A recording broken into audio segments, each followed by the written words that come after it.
This film feels permanent, carved into cinema history like stone tablets themselves. Yet behind its sacred imagery lies a production filled with risk, ego, physical hardship, and strange creative choices. What looks calm and authoritative on screen was often tense, improvised, and narrowly held together. Take the parting of the Red Sea. That defining moment nearly failed completely. The effect depended on a technical gamble with almost no margin for error and absolutely no backup plan. These secrets reveal how one of Hollywood's biggest epics survived chaos to become legendary, starting with the miracle that almost wasn't. Number 1. The Red Sea nearly failed completely. The most iconic scene in biblical cinema almost never worked. The parting of the Red Sea wasn't filmed on location or created through simple camera tricks. It was an elaborate engineering feat that pushed 1950s technology to its absolute limits. Director Cecil B. DeMille and effects supervisor John P. Fulton devised a plan using massive water tanks, carefully controlled dumps, and reverse photography to create the illusion of walls of water separating on command. The process required pouring thousands of gallons of water down specially constructed troughs, filming the rush, then playing it backward to simulate the sea pulling apart. Every element had to align perfectly: the water volume, the lighting, the timing. If any component failed, there was no practical way to reset and try again without enormous cost and delay. The production had committed fully to this single approach with no alternative method prepared. What audiences saw as divine intervention was actually one of the most high-stakes gambles in classic Hollywood. The scene that defines the Ten Commandments came dangerously close to being its greatest failure, and the fact that it worked at all remains a testament to technical audacity over careful planning. Number 2. DeMille was dying while filming. Behind the camera stood a director racing against his own mortality. Cecil B. DeMille was 73 years old when production began, and his health was failing in ways he refused to acknowledge publicly. He suffered a serious heart attack during filming, but returned to set against medical advice, determined to complete what he knew would be his final picture. Most of the cast and crew had no idea how fragile their leader truly was. DeMille concealed his condition through sheer force of will, maintaining his commanding presence even as his body weakened. He understood that any sign of vulnerability could undermine confidence in a production of this unprecedented scale. The film wasn't just another project. It was his legacy, his definitive statement after decades in the industry. This personal urgency shaped every frame of the movie. The overwhelming scale, the obsessive attention to detail, the refusal to compromise. All of it reflected a man who knew he was creating his final monument. DeMille lived just 3 years after the film's release, making the Ten Commandments exactly what he intended, his last word to the world. Number 3. Heston fought hard to win the role. The role of Moses wasn't handed to Charlton Heston on a silver platter. Contrary to popular belief, the actor actively campaigned for the part, pursuing it with determination while competing against several major Hollywood stars. DeMille initially had reservations about whether Heston possessed the necessary gravitas to carry such a monumental character across nearly 4 hours of screen time. Heston understood that Moses would be a career-defining opportunity and refused to let it slip away. He met with DeMille multiple times, lobbied persistently, and worked to convince the legendary director that he could embody both the physical presence and spiritual depth the role demanded.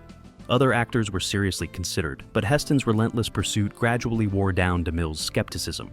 What ultimately sealed the casting was an unexpected discovery. DeMille noticed a striking resemblance between Heston and Michelangelo's famous statue of Moses, a visual connection that seemed almost fated. That artistic parallel, combined with Heston's persistence, finally convinced the director. The role that made Heston an icon was won through ambition and effort, not reluctance or luck. Number 4. Disney helped create the burning bush. One of the film's most sacred moments was created through unlikely collaboration. The burning bush, that pivotal scene where Moses receives his divine calling, couldn't be achieved with practical fire alone. The flames needed to appear supernatural, alive with purpose, yet never consuming the branches they surrounded. This required techniques beyond standard cinematography. John P. Fulton's visual effects team turned to animation specialists, including artists who had worked at Disney Studios. Together, they developed a combination of hand-drawn animation and optical compositing that gave the fire an otherworldly quality. The flames were painted frame by frame, then layered over live-action footage to create the final ethereal effect that audiences see on screen. The collaboration represented a quiet alliance between Hollywood rivals. DeMille's epic and Disney's animation legacy briefly intersected to solve a creative problem neither could address alone. What appears as simple divine fire actually required the combined expertise of multiple studios and disciplines, a technical miracle hiding behind a spiritual one. Number 5. Casting quietly reshaped Hollywood. The film functioned as an unofficial industry reset disguised as biblical entertainment. DeMille deliberately mixed fading Golden Age stars with rising talent, creating a cast that bridged two eras of Hollywood. Established names like Edward G. Robinson appeared alongside younger performers whose careers would extend decades beyond the production. This wasn't accidental. DeMille understood the power of strategic casting. By placing veteran actors in key roles, he honored their contributions while simultaneously introducing audiences to fresh faces. The production served as a passing of the torch, with older stars lending credibility, while newer talent gained exposure to massive audiences who might otherwise never discover them. The long-term consequences proved significant. Several careers pivoted because of appearances in this single film, while others received dignified final showcases. What seemed like simple casting decisions carried deliberate intent, shaping trajectories across the industry. DeMille wasn't just making a movie, he was quietly reorganizing Hollywood's hierarchy under the guise of ancient Egypt. Number 6. Extras didn't understand the story. The massive crowd scenes required thousands of bodies moving in coordinated patterns, but most of those bodies belonged to people who had no idea what story they were telling. A significant portion of the extras hired for Egyptian location shooting didn't speak English and had never heard of the biblical narrative being depicted. They showed up for work without understanding Moses, Pharaoh, or the significance of any scene they appeared in. Direction became an exercise in creative problem-solving. Assistant directors relied on color-coded flags, hand gestures, and physical demonstrations to communicate movement and emotion. When a scene called for fear, joy, or desperation, translators worked overtime, while crew members acted out the required responses for crowds to mimic. Language barriers transformed every large-scale shot into a logistical puzzle. The Exodus scenes that appear so unified on screen were actually orchestrated chaos behind the camera. Thousands of people moved on cue without comprehending why, following visual signals rather than narrative understanding. The fact that these crowds convey genuine emotion and purpose speaks to the production's organizational brilliance, turning confusion into cinematic cohesion through sheer determination and inventive communication. Number 7. DeMille got Egypt to say yes. Filming on Egyptian soil required more than studio approval. It demanded diplomatic negotiation at the highest levels. The production needed access to locations no Hollywood film had ever used, including areas near the actual pyramids and ancient sites of enormous cultural sensitivity. Getting permission meant convincing a sovereign nation to welcome American cameras into their most treasured historical spaces. DeMille personally engaged in meetings with Egyptian government officials, including discussions that reached national leadership. He presented the project as a respectful portrayal of history that would showcase Egypt's monuments to global audiences. The pitch worked, and the production received unprecedented cooperation, access to locations, military personnel for crowd scenes, and logistical support that would have been unthinkable for lesser productions. This collaboration represented a rare intersection of cinema and international relations. Egypt gained worldwide exposure for its ancient wonders, while the film gained authenticity impossible to replicate on studio backlots. The partnership required trust on both sides, and the resulting footage gave the movie a visual legitimacy that continues to distinguish it from other biblical epics of the era. Number 8. Thousands of costumes were still reused. The wardrobe department created an astonishing number of original costumes, yet even this massive production couldn't dress everyone from scratch. Behind the scenes, the film quietly borrowed existing pieces from The Egyptian, released just 2 years earlier. Those recycled garments filled gaps in the enormous wardrobe requirements without audiences ever noticing the thrift hiding beneath the spectacle. Creating period-accurate costumes for tens of thousands of extras would have been financially impossible, even with the film's enormous budget. The production team made strategic decisions about where to invest in new construction versus where existing pieces could serve adequately. Background characters wore repurposed items while principal actors received freshly designed wardrobes that commanded attention. This practical efficiency contradicts the assumption that epic scale requires unlimited resources. Hollywood has always balanced grandeur with pragmatism, and this film exemplifies that tradition. The costumes that appear so overwhelming in their variety actually represent clever resource management, proving that even the biggest productions find ways to work smarter, not just bigger. Number 9. The tablets only looked like stone. Moses carrying stone tablets down Mount Sinai makes for powerful imagery, but actual stone would have been impossible to work with. The tablets seen on screen were constructed from lightweight materials, designed to look heavy while remaining practical for repeated takes and actor safety. Multiple versions existed for different filming requirements, each crafted to serve specific purposes. Some tablets were built for close-up shots where texture and detail mattered most. Others were designed for handling scenes where Charlton Heston needed to carry them without visible strain or risk of injury. The production even created breakaway versions for the famous moment when Moses shatters them in rage at the sight of the golden calf. Each variation required careful matching to maintain visual consistency. What audiences perceive as solid granite was actually a collection of props engineered for maximum illusion with minimum practical difficulty. The commandments themselves, supposedly carved by divine hand, were products of Hollywood craftsmanship, designed to photograph as ancient artifacts while weighing almost nothing. Sacred imagery, practical execution. Number 10. Fire was a constant on-set threat. The production's commitment to spectacle created genuine danger throughout filming. Real fire appeared extensively in major sequences, burning on sets constructed primarily from wood, fabric, and paint, materials chosen for visual impact rather than safety. Every flame-filled scene carried risk that modern productions would never accept. The plague sequences and various dramatic moments required controlled burns on elaborate sets where a single mistake could trigger catastrophe. Fire marshals and safety personnel remained on constant alert, but the sheer scale of some sequences made complete control nearly impossible. Actors performed surrounded by actual flames, trusting that crews could manage what they had ignited. These weren't digital effects added in post-production. They were real fires burning real materials feet away from real people. The intensity visible on screen reflects genuine heat and authentic danger that performers experienced firsthand. The spectacle that audiences admire came with physical stakes that transformed every fiery scene into a calculated gamble between visual power and human safety. Number 11. DeMille ruled the set like Moses. The director's leadership style mirrored the prophet he was depicting on screen. Cecil B. DeMille ran his production with absolute authority, demanding obedience and tolerating no dissent from cast or crew. His voice boomed across sets through a personal sound system, issuing commands that everyone understood were not suggestions. Fear and respect existed in equal measure among those who worked under him. This authoritarian approach wasn't merely personality, it was methodology. DeMille believed that controlling thousands of extras, coordinating complex sequences, and maintaining creative vision required iron discipline.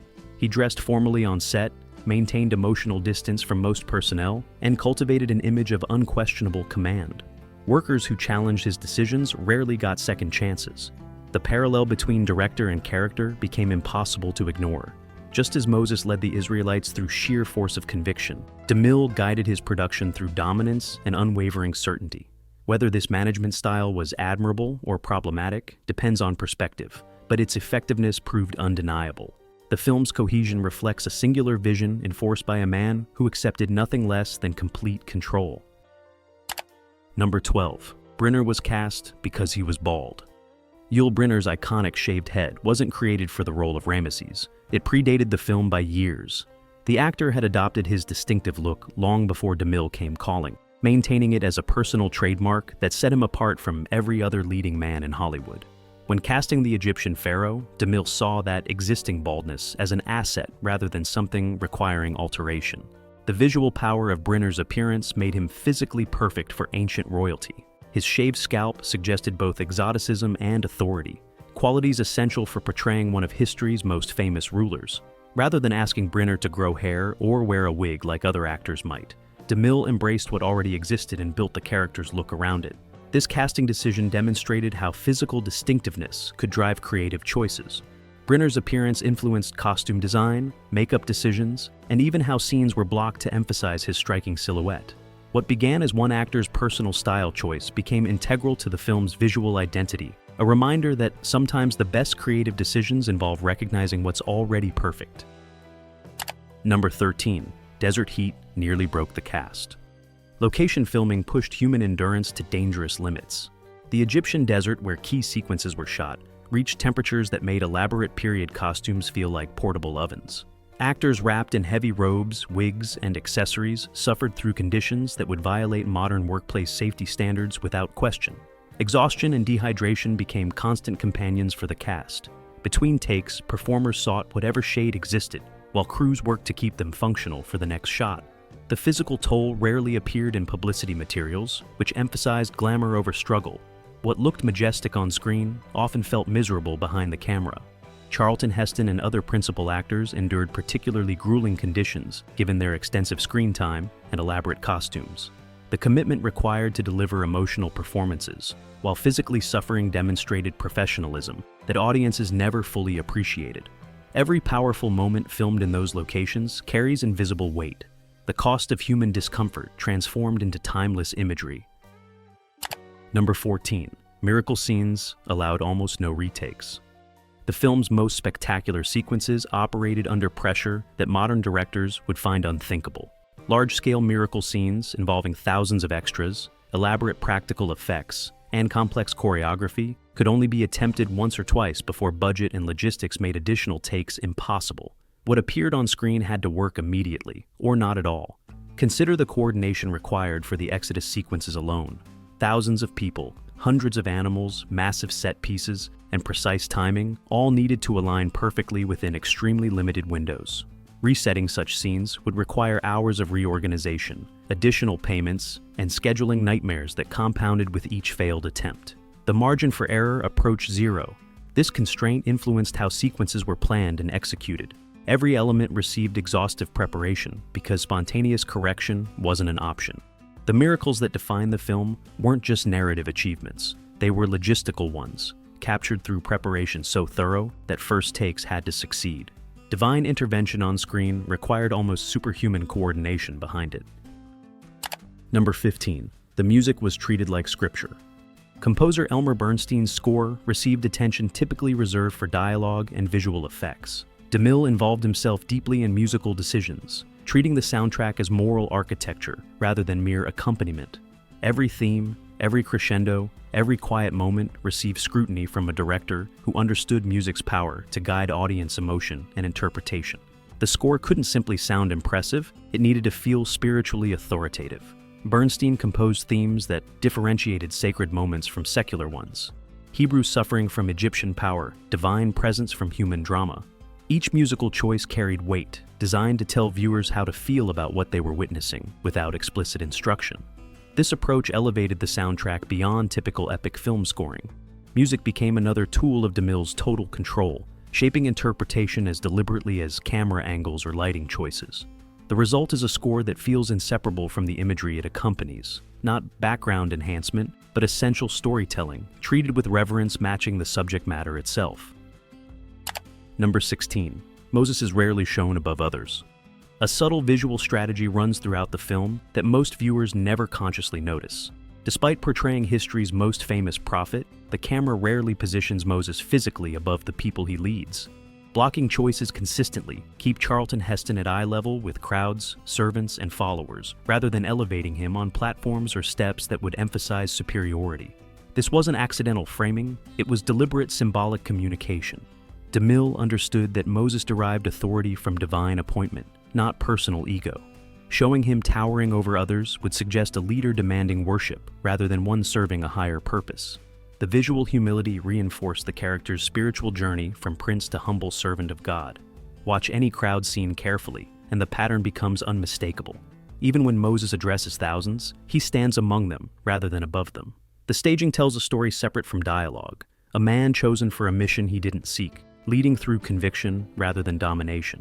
This hidden symbolism demonstrates filmmaking sophistication that operates entirely beneath conscious awareness. Number 17. The golden calf scene is chaotic by design. The sequence depicting Israel's worship of the golden calf feels deliberately overwhelming, and that disorientation serves precise narrative purpose. Unlike other scenes with clear focal points and structured compositions, this one bombards viewers with competing movements, frenzied dancing, and visual confusion that makes following any single element nearly impossible. DeMille constructed this chaos intentionally to mirror moral collapse. When the Israelites abandon their faith for idol worship, the film abandons its visual discipline in parallel. The camera finds no stable anchor because the people have lost theirs. Editing rhythms accelerate, extras swarm without apparent coordination. and the sequence builds towards sensory overload that feels almost uncomfortable to watch. This artistic choice transforms a biblical story into visceral experience. Rather than simply telling audiences that the Israelites sinned, the film makes viewers feel the disorder of that abandonment. The relief when Moses finally appears and restores order operates on visual as well as narrative levels. Chaos wasn't a failure of direction, it was the direction. Number 18. God is never given a camera view. Throughout nearly 4 hours of runtime, the film never once shows events from God's literal visual perspective. When divine presence enters scenes, viewers experience it through light, sound, and human reaction, rather than any shot suggesting they're seeing through heavenly eyes. This restraint represents a conscious theological choice embedded in cinematic grammar. DeMille faced a fundamental question: how do you depict the divine without reducing it to something filmable? His solution involved consistent refusal to claim God's viewpoint. The burning bush shows Moses' face illuminated by unseen fire. The plagues show Egyptian suffering without showing the hand delivering it. Mount Sinai shrouds itself in clouds that conceal rather than reveal. This visual theology demonstrates sophisticated understanding of what representation risks. Showing God's perspective would inevitably diminish the infinite into something containable by a camera lens. By relying instead on reaction and implication, the film preserves mystery while still dramatizing divine intervention. What audiences don't see becomes more powerful than any visual could achieve. Number 19. Moses ages faster than time allows. Charlton Heston's physical transformation across the film compresses decades into something that doesn't quite match realistic timelines. Moses ages dramatically, from young prince to weathered prophet, at a pace that exceeds what the narrative's actual time span would produce. His hair whitens, his face hardens, and his bearing shifts more rapidly than biology would permit. This acceleration was a deliberate storytelling choice rather than an oversight. DeMille prioritized spiritual transformation over chronological accuracy, using physical aging as visual shorthand for inner change. The wilderness years don't just pass, they visibly transform Moses into someone fundamentally different from the Egyptian prince who fled. Realistic aging would have been too subtle to register emotionally. The technique trades literal accuracy for mythic impact. Audiences don't calculate whether 40 years in the desert would really produce that much physical change. They feel the weight of transformation and accept it intuitively. By exaggerating time's effects, the film communicates spiritual journey through makeup and performance rather than title cards explaining decades past. Number 20. DeMille personally narrates the film. The director's own voice opens the film in an unusual choice that most movies would never attempt. Before any action begins, DeMille himself appears on screen and speaks directly to audiences, framing what they're about to watch. This wasn't a studio-imposed addition or marketing gimmick. It was the director's deliberate decision to claim personal ownership of the narrative. By speaking first, DeMille positioned the film as testimony rather than entertainment. His narration establishes moral stakes before a single scene unfolds, telling viewers this story carries importance beyond spectacle. The choice also represented remarkable ego. Few directors would consider their own presence essential to their film's meaning, but it matched DeMille's understanding of his role as more than craftsman. This authorial intrusion transforms the viewing experience from its opening moments. Audiences aren't just watching a biblical story, they're receiving it from a specific person who demands they take it seriously. The narration frames everything that follows as deliberate communication, not mere entertainment. DeMille didn't just direct the film, he personally delivered it. Number 21. It was meant to end the epic era. DeMille believed he was creating a definitive statement that would render future biblical epics unnecessary. His ambition wasn't simply to make the best version of this story, it was to make the version so complete, so overwhelming that no filmmaker would dare attempt anything similar afterward. He intended the 10 Commandments as a period at the end of a sentence, not a comma. The irony of this ambition became apparent almost immediately. Rather than discouraging imitators, the film's massive success inspired a wave of biblical and historical epics throughout the late 1950s and 1960s. Ben-Hur, Spartacus, Cleopatra, and others followed directly in its footsteps, each attempting to capture similar grandeur. DeMille's definitive ending became an emphatic beginning. This tension between intention and legacy defines the film's historical position. DeMille succeeded in creating something monumental, but failed entirely in his goal of finality. The epic era he meant to conclude instead flourished because of him. His ultimate statement became an invitation others couldn't resist accepting. The opposite of everything he planned, yet somehow exactly what his achievement deserved. The Ten Commandments wasn't forged in calm reverence, but through pressure, authority, risk, and human strain. A dying director pushed himself beyond medical limits. Thousands of extras moved without understanding why. The most iconic scene in biblical cinema nearly failed completely. Every miracle on screen hides a compromise, a workaround, or a moment of uncertainty. Yet understanding these secrets doesn't weaken the film. It reveals how extraordinary its survival truly was. If you enjoyed uncovering these hidden stories, hit like and subscribe for more classic films, hiding secrets Hollywood never planned to share. Which of these secrets changed how you see the Ten Commandments the most? Let us know in the comments below.